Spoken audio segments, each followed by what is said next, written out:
12,000 కోట్ల డ్రగ్స్ పట్టుకున్నారు. నేను ముఖ్యమంత్రిని అడుగుతున్నా, నీకేమైనా ముడుపులు ముట్టినాయి ఇలా? 12,000 కోట్లు 21 నెలల నుంచి ఏం చేస్తున్నావు? నీ ఈగల్ ఏం చేస్తుంది? నీ హైడ్రా ఏం చేస్తుంది? నీ హోంమంత్రిత్వ శాఖ ఏం చేస్తుంది? నీ పోలీస్ ఇంటెలిజెన్స్ ఏం చేస్తుంది?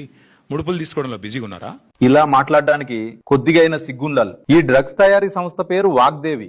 2015లో దీన్ని స్థాపించారు. అప్పటి నుండి డ్రగ్స్ తయారు చేస్తున్నారు. 2015లో అధికారంలో ఉన్నది బీఆర్ఎస్. ఆ కంపెనీకి పరిశ్రమల శాఖ మంత్రిగా అనుమతులిచ్చింది కేటీఆర్ఏ.